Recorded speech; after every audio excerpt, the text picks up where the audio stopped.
Bam! It is what it is, and welcome. It is another day that you and I will get to be hanging out again, and we are going to be talking about negotiating for property investments. It is I, your boy TJ. Welcome to the show. If you have never been here before and we are meeting for the first time, well, you are in for a bumpy ride because today, yeah, it's all about negotiations. I want to jump into a particular deal. I know that a lot of people I get a lot of inquiries that say to me, TJ, how do you negotiate the way you negotiate so that you get a steal of a deal? Sometimes I'm getting the value about a quarter of the value of the price, or sometimes we're getting a deal at like a 30% discount or like a 50% discount.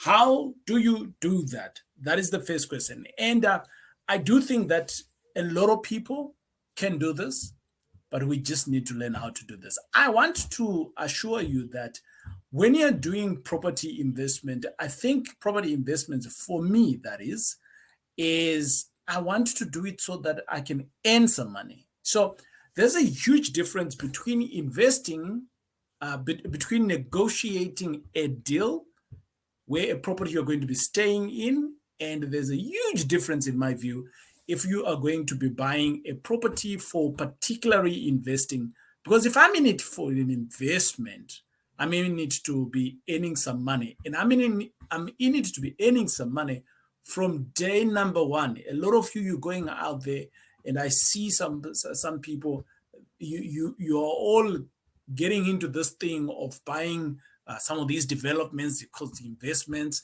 you're going to get your money in 10 years. I see some adverts that are coming through of late, even hitting me. I'm like, hey, why are you hitting me with this adverts? And they're basically saying, build your property portfolio.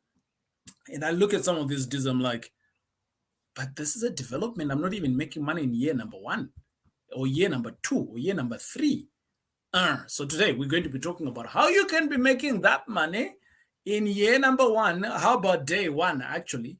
But using a specific skill, which is called negotiating. And I know some of you are born with everything that you have, and you don't want to negotiate. And negotiating is not for you. You feel like you are cheating someone or you're taking away. Hey, stop it. Uncle TJ said, stop it.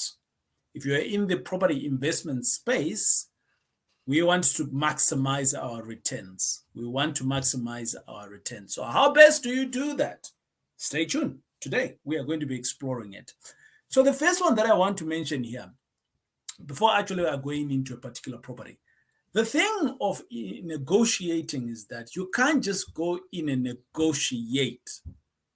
So I'm going to give an example. If a property has been listed for 100,000, you don't just go in and say, I'm going to put in 50,000 as an offer. You don't do that. There is a skill and there's a reason why you need to be doing what you're going to be doing. And in today, I am going to be giving you that skill so that you too can go out there and you can get the best still deals, right? Or if you don't know how to do that, you are most welcome to come through because we always have deals, great deals here, and we can pass on some of those deals to you because we would have done the negotiating for you. But today we are talking about how to negotiate for property investment. So the first one that I want to speak to, when you decide you are wanting to negotiate, this is just as good as dating, my friends. Yeah, dating. Negotiating it's exactly like dating. Why am I making a reference of dating? Because I am talking to you as a parent. And I know that you have done this before. Because this show, we believe that every modern parent should earn passive income. So because you're a parent, you have dated before. I know that. Yep. Well, don't be shy. I know you've dated before, so we're going to be talking about that. The analogy that I'm giving you is negotiating is just like dating. Yep. So the thing is that you're not going to get your way all the time. By the way, welcome. If wherever you are watching us, in the comments there, let us know where you're watching us from. Yeah, I'm just checking out the people that are coming in now. So let's discuss this. How do you negotiate? I'm going to give an analogy of you dating. So how do you negotiate to date? Someone that is totally new to you. How do you do it? Well, first you need to make sure that you know this person or you're happy with this person. That's the first thing, isn't it? And then thereafter, what do? You approach them, isn't it? Or you kind of like start to see in your circle on who may know this person, right? And then after that, you approach and you kind of like need to think of the best way to do it. Sometimes you just little, right? And then obviously when you're little, you don't get the yes. What you're going to get is, or you're going to get a no, or you're going to get, I don't see people like you, right? Which means that your approach, your first approach was wrong. When you're buying property, it's exactly like that, my friends. Exactly. It's the same thing. So let's come back. Analogy, I hope you've got it because it's very simple, that analogy. I know you all been dating before. So let's come back to negotiating. What is the first thing that you need to do? The first thing that you need to do is that you can't go and negotiate on a deal that you don't know. Right? Well, let that sink. You can't negotiate on a deal that you don't know. So what you need to do, the first thing before you actually negotiate, is to study the property itself. And what do I mean by studying it? What is the property worth if it is what it is today? What is the property worth if it was nice? Right?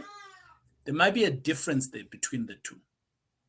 The second thing is that study the area itself, because you may be able to find opportunities of negotiating whilst you are studying the property or the area itself. Does that make sense? Hit me up in the comment. Let me know. Right? In your understanding, I want you to gain in-depth understanding of the property value. And some of you are looking at me like, TJ, what do you mean by in-depth? There's reports out there that you can pull to really understand the property next door sell for how much, the one down the road, how much did it sell? So that's the in-depth that I'm talking about here, right? Once you have gathered this knowledge, you've now gone through to see the actual property itself. I want to introduce you to my friends that when you're doing negotiating, especially in the property investment, there is no way you can close a deal when there is no opportunity. Where do you get the opportunity? You get the opportunity between a problem and a solution. Between the two is the opportunity. Whew, maybe I've lost you today. I apologize. But don't worry, it's going to get better as we go along. So what do I mean by this? I'm going to give you my example. This is the deal that I made some money on the first time. This is the only deal that I've ever put into, and that was 1,000 rand. This deal here was deal number 3063. Why do I call it deal number 63? Because when I started doing property investment, my coach at the time, he challenged me and he said to me, how many do you think you can view 100 properties in 30 days? I said, 100 properties in 30 days? That's about 3 properties per day. I think I can do that. I said, yes, I can. And as I went out, right, I would literally go and view 3 properties a day. Sometimes I'd view like 5 to 10 over a weekend, right? And I was a machine, like a machine, right? The more I viewed and the more offers I put in, the more no's I got. And some I didn't even put in an offer because They were not even fitting my criteria. But this was deal number 63. When we got to deal number 63, my friends, what was it? It was a 2-bed, 1-bath. And you can see the pictures there. This property, it's not in a good shape. Yeah, it's not in a good shape. You can see the kitchen there. The kitchen is almost non-existing. You can see how terrible it is in blue, right? You can see the lounge there. Peeling is peeling off. The bathing room, oof, like if I was to take my missus there, right? I mean, my missus wouldn't even pee there, bro. She'll be like, nah, this toilet, I'm gonna hold it. You know what I mean? That's how bad it was. So I want us to speak onto this deal. Where did I find it? So remember I said, for you to be able to identify, to be able to negotiate, we're talking about how to negotiate, right? You have to be able to identify the deal. So what is the deal? For me, I saw this property here online. I didn't even see these pictures. These pictures were not online. But I saw this property online, and then what I went on to do, I called the estate agent. Some of you are scared of calling an estate agent. That's okay. I understand. Maybe some of you are starting off. That's okay. But just call one agent, right? And whatever that they're going to ask you, just provide for it. And they will show you many, many deals to come. So that's the first thing. The first thing is jump online, check out for some deals, and then bingo, call the estate agent. And then the second thing that you're going to do now is that in this particular deal, in this particular 2-bed, 1-bath, what is the problem? What is the problem? My friends, you cannot do business if there is no problem. You can't make money if there is no problem. The problem right now at your employer for them to employ you is that you are solving a particular problem by being employed there, and that's why they're giving you the same the salary that they're giving you today. So if there is no problem, there is no money. If there is no problem, there is no money in the deal. So in this case here, it is evident that there is a problem. The property has been neglected. And then now we now need to think of, if it's been neglected like this, what is the solution? Yeah. The solution could be easily put. I can buy this property, that's a solution. And maybe I can renovate it. And if I renovate it, I can sell it, or maybe I can keep it, right? Remember, my friends, this is not the negotiating skill. This is what I call the pre-negotiation skills. Because you don't just say 50,000 for 100,000 property. You don't. There's a process, and this is the process that I'm giving you today, right? I know today I'm on fire. I apologize. But I just want you to get this so that you can go out there and you can do it correctly, right? If this information has been helpful to you, my friends, hit the subscribe button. I want people to subscribe to us so that we can all learn together and journey on this property thing, creating the business, making them solid for you. I'm doing it already. I'm doing this for you, right? So let's go along. So you have identified that there is a problem here, and now there's a solution. How are you crafting your solution?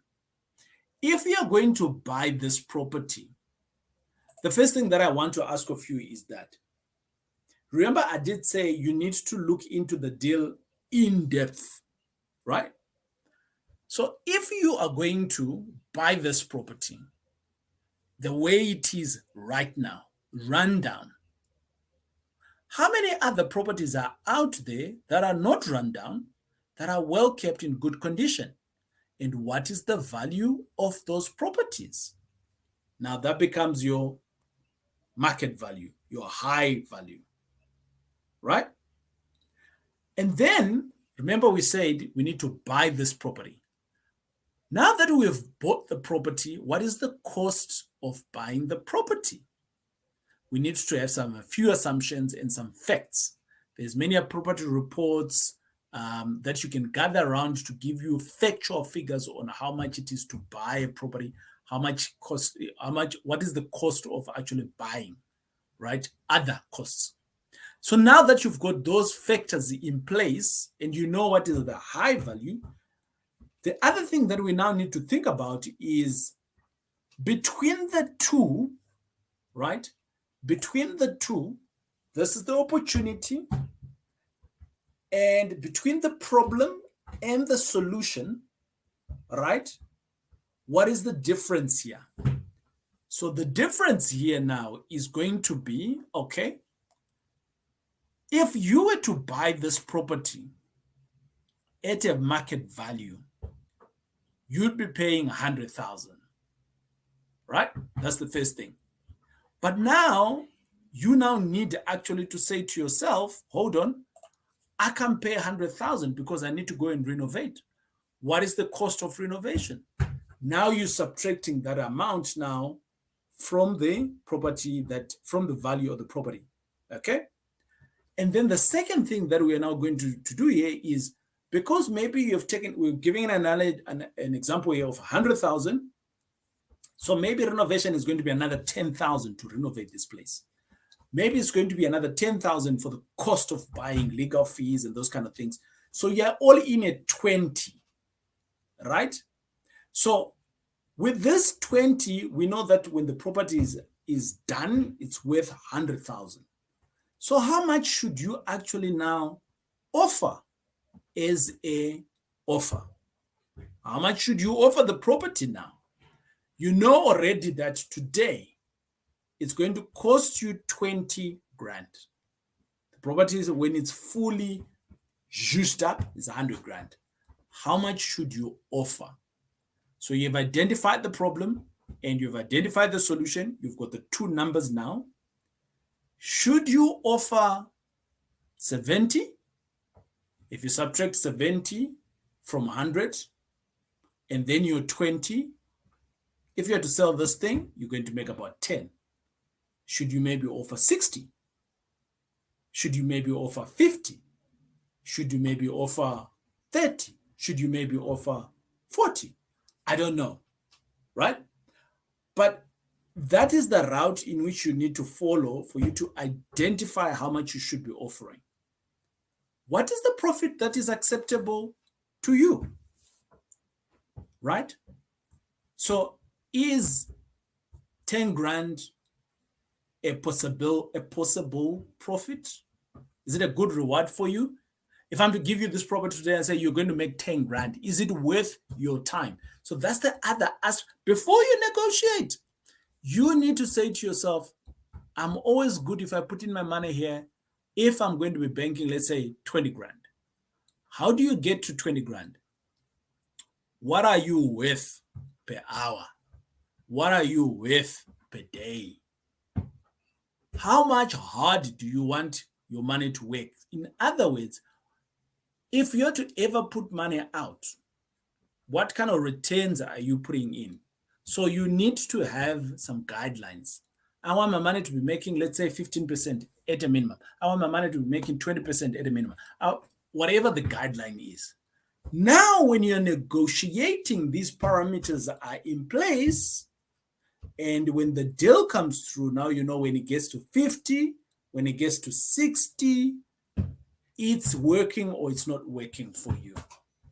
Does it make sense? I hope you got it. Remember, here we are of the firm belief that every parent here should be earning some passive income from real estate. That's our thing here. So I then want to say on this project here, you need to have some reasons why you're doing this. So for me, if I am doing property investments, as I do, my reason is that I want to feed my family. So can I feed my family with 10 grand? Maybe not. Can I feed my family maybe with 50? Maybe yes. So now it's how hard I am negotiating. Can you see? My reasons needs to be out there defining the deal or the deals as they come in and go. For me, the bottom line is that we are all in it here to be making money. If you're doing all of these investments and you're not making money, what's the point? You might as well just go out and be an employee somewhere, isn't it? You're actually getting a better return there, right? So I am of the view that this is what you need to do. Now, on this property itself that I spoke about, my friends, this particular property, I ended up selling it. So I rented it for a bit. So I turned it around. That's the pictures. Wow, TJ, it looks amazing. It's so nice, sexy. Thank you, guys. Thank you. I appreciate it. Lots of work that went into here. So eventually we bought the property for around about 160 and we renovated it for about 50. So we're all in for 210. I ended up selling it for about 410. So I made 200K plus minus. Okay. This was clean money. I made, obviously there was some other costs of traveling there and things like that. But bottom line is 200K. The other money that we got is that I rented the property out on $2,000. On 5 grand a month. And because of my other levies and other costs, I was making plus minus 2,000. This is a good deal. This was my first deal. Now, without what I then want us to do on here is to talk about on this deal here, how did I actually negotiate? I've given you the framework of negotiating on how to negotiate. So I'm going to give it to you like, how did I actually negotiate this deal? Number one, I understood this property here was in Kempton Park. I understood Kempton Park as an area. This property was a 2-bed, 1-bath. I looked at a 2-bed, 1-bath in the same building, the one that was finished, and I looked at the report and I said, how much will it cost me? And I realized that properties were selling between roundabout 410 to 450, but the seller had already put this property on the market for 390. When I went into the property, I then realized that the agent used to have problems even accessing the property itself. Why? Because the owner was in a drug rehab. The owner had been selling some of these properties in one way or the other. So they were actually now being liquidated, insolvent, that kind of thing. So I then realized that there is a problem here, a bigger problem. The property itself is run down, but the seller themselves, they need agent money. And guess what? They didn't have one property. They had 5 units of a similar nature. I then offered to buy all 5. And then I gave an offer and I said to them, look, if I'm to do some renovation here, it's going to cost me 100 grand. We both agreed, right, with the agent. It eventually costed me about 50. And then I also said to them, look, if I am to take one, you still have a problem with the other 4. How about I take all 5? And you give it to me at a wholesale. Now, when you're negotiating, my friends, this is something that I want to teach you. When you're making an offer, make sure that at least at bare minimum, you are at your humblest position. I see people who go and negotiate and they're very cheeky. This property is worth 100, I'm just going to pay 50. And like, it was being so cheeky. So I'm like, you gotta be humble, right? This is their property. You are negotiating. Negotiating is a two-way process. So I've given the problem, and now I'm confirming with the seller to say, do you also recognize the problem here? And we both agree, yes, we do have a problem here. And then thereafter, I go in. I see some people, they throw in some sweeteners, pay cash, we do this. I don't do that. I am as plain as Jane as it comes. I'm like, okay, this is the opportunity. This is the problems that you have. Can I buy all five? Will it work for you?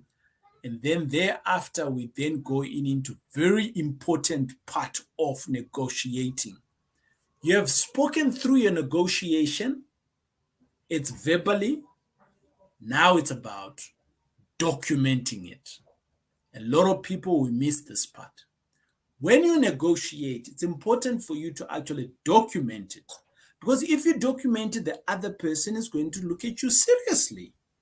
Some people will end up at just talking. I'll offer 50. And then they say no, and then you move along.